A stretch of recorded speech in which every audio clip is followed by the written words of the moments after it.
Sean bienvenidos y bienvenidas a Directo América, aquí en France 24. Yo soy Juan Pupieles, es un placer estar con ustedes. Vamos con los titulares del día. Por segundo día consecutivo, Tailandia y Camboya intercambiaron ataques en la frontera. La cifra de muertos ascendió a 20 y los desplazados se cuentan por decenas de miles. Bangkok asegura estar de acuerdo con una propuesta de cese el fuego de Malasia, pero acusa a su vecino de continuar sus ataques. Estados Unidos e Israel se distancian de las negociaciones para un cese el fuego con Hamas en Gaza. El presidente Trump aseguró que cree que el grupo palestino quiere morir. Mientras tanto, en el enclave, organizaciones humanitarias alertan sobre el aumento de la desnutrición infantil. El neerlandés Timen Aresman conquistó la 19ª etapa del Tour de Francia. El pedalista del equipo Ineos Grenadiers venció en la última fracción de alta montaña, mientras que el esloveno Tadej Pogačar retuvo su margen como líder de la clasificación general. Tenemos el reporte.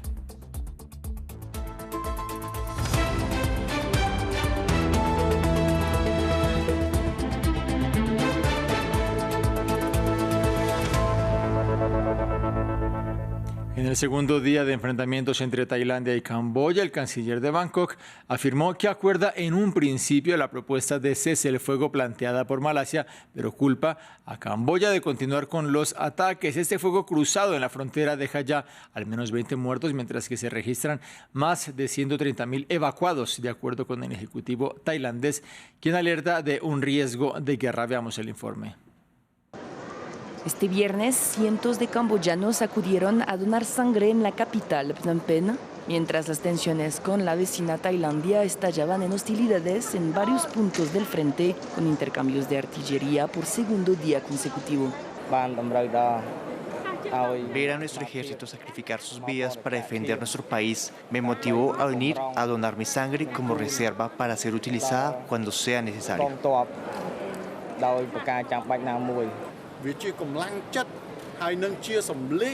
La presencia del pueblo aquí hoy demuestra el ánimo y la fuerza unida de nuestro pueblo camboyano, que es la base de la defensa nacional, al apoyar al gobierno real de Camboya y a nuestro ejército, que se mantiene valientemente en primera línea, especialmente en estas horas. Hoy es el segundo día que las tropas tailandesas atacan e invaden nuestro país.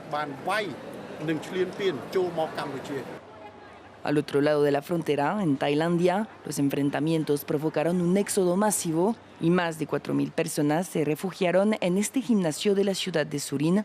Este viernes, el primer ministro tailandés llamó a la unidad nacional y afirmó que la situación podría desembocar en un estado de guerra. La situación se ha intensificado y podría desembocar en una guerra. Por ahora solo se trata de enfrentamientos con armamento pesado. Defendemos diligentemente nuestro territorio para evitar nuevas incursiones y defendemos con firmeza nuestra soberanía nacional.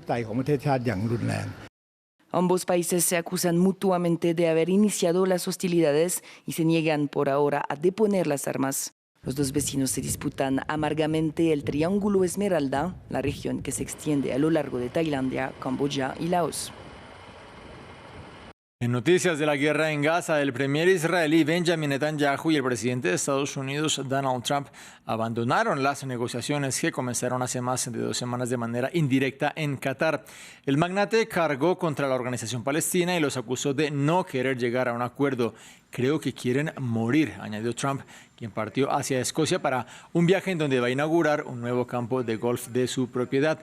Hamas asegura que las conversaciones fueron constructivas y acusa a Estados Unidos de tergiversar la realidad.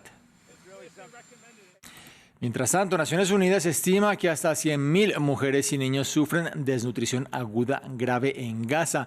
Es un panorama similar al de 1 de 4 niños y madres gestantes examinados por Médicos Sin Fronteras. Por su parte, el Ministerio de Salud palestino en Cisjordania lanzó una nueva campaña de donación de sangre para ayudar a los habitantes del enclave. Veamos.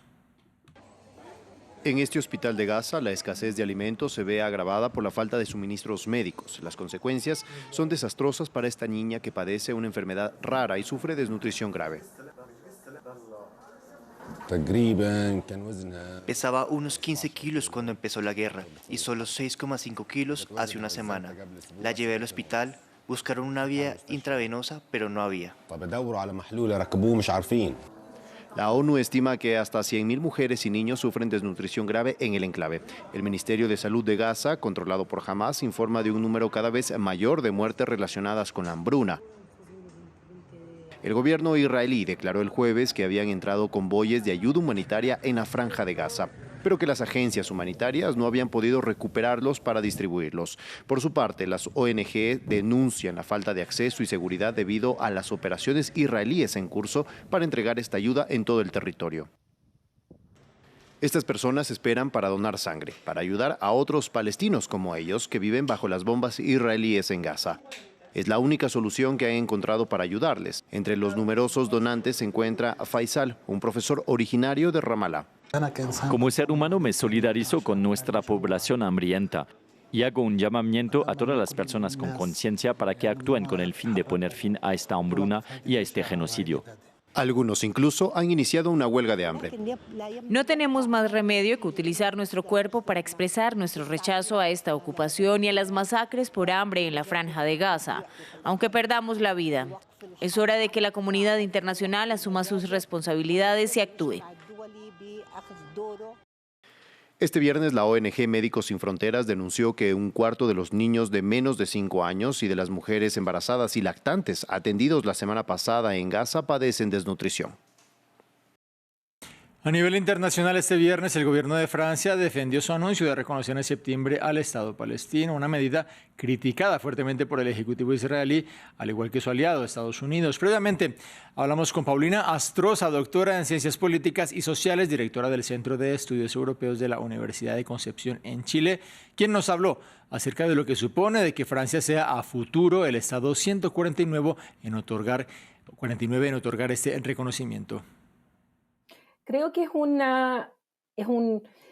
acto bastante simbólico por parte de un Estado de la Unión Europea. Sería el primero del G7 en venir a reconocer, es decir, como miembro de la comunidad internacional, a Palestina. Recordemos que en el caso de los países europeos, particularmente la Unión Europea, han sido bastante reticentes a este reconocimiento, pese a que sus poderes legislativos, en varios casos, les han pedido a los ejecutivos que hagan este reconocimiento hace bastante tiempo.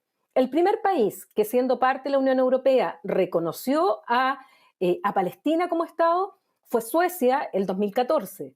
Y luego, el año pasado, tras todo lo que ha ocurrido post 7 de octubre, quienes reconocieron dentro de la Unión Europea ha sido España e Irlanda, y además Noruega, que es un país europeo, no parte de la Unión Europea, pero que también lo hizo. Y los otros países de la Unión Europea que han reconocido a Palestina lo hicieron antes de entrar a la Unión Europea, que son principalmente los países de Europa Central. Por lo tanto, es un gesto político de mayor importancia, simbólico, pero que evidentemente no va a traer la paz inmediata a Gaza.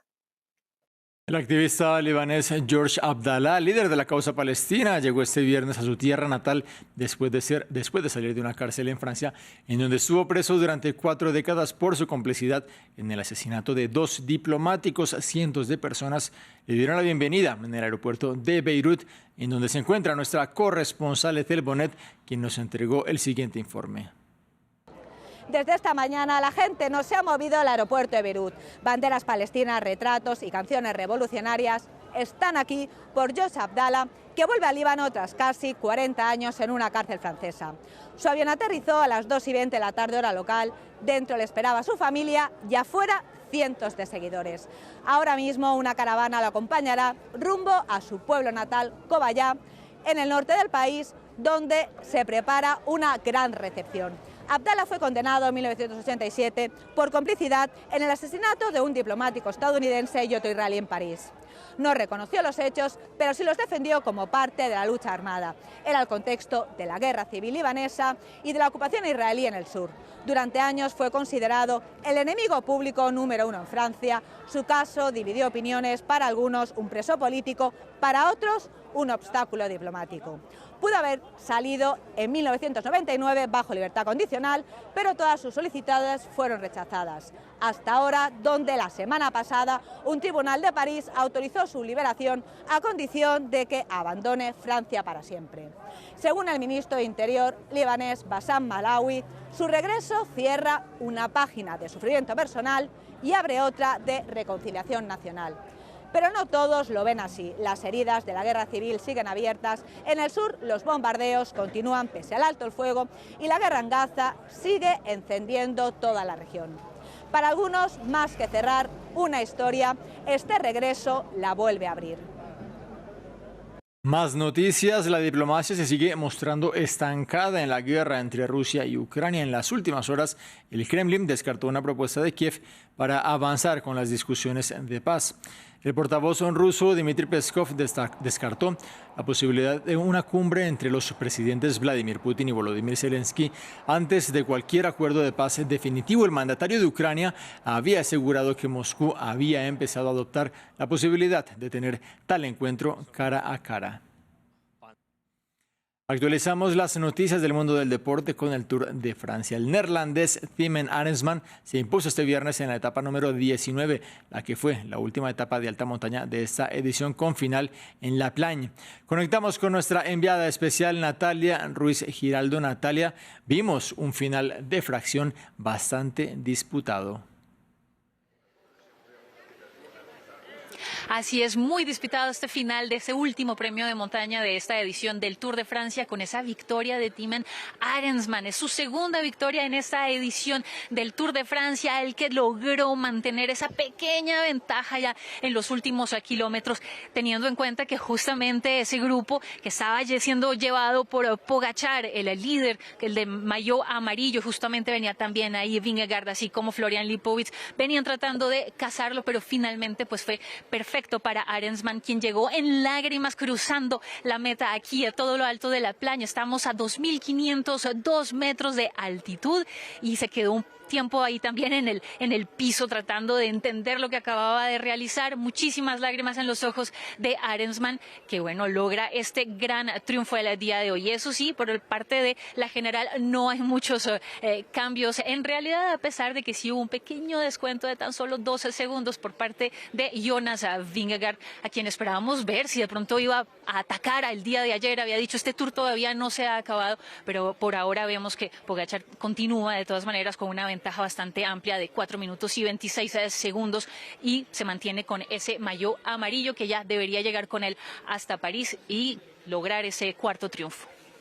Natalia, profundicemos un poco más acerca de esa clasificación general. Ya sabemos de esa ventaja de Pogačar, de ese segundo puesto hasta ahora de Jonas Vingegaard. ¿Qué más destacamos?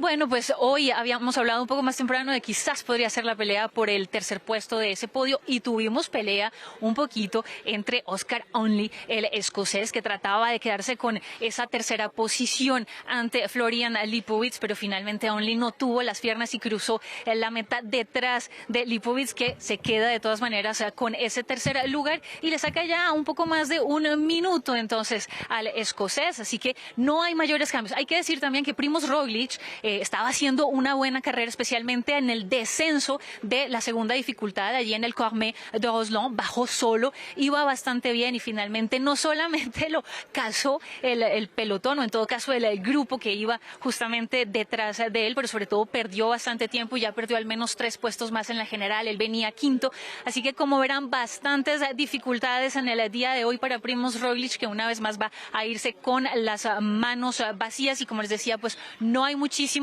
cambios en la general. Tiempo perdido también para Lenny Martínez, por ejemplo, el francés, que eso sí logró 25 puntos de premio de montaña, el que quería quedarse con ese maillot de Pepas, el maillot del premio de la montaña, pero por ahora pues está Tadej Pogačar quien se queda también con ese maillot, una dominación absoluta y total del esloveno en esta edición del Tour de Francia. Natalia Ruiz Giraldo, gracias por este reporte. Mañana un recorrido accidentado lo que tendremos. Domingo, llegada en los Campos Elíseos. Terminamos este jueves. Comenzó en San Diego, California, la Comic Con, la convención de películas y eventos de la cultura pop más importante del planeta. Una cita que se extiende hasta el domingo y que para este año se espera reúna a unos 130,000 asistentes en el Centro de Convenciones de San Diego. La Comic Con comenzó en 1970 como una reunión de aficionados de las novelas gráficas. Llegamos hacia el final de este informativo. Los invito a que se queden aquí en esta pantalla en France 24.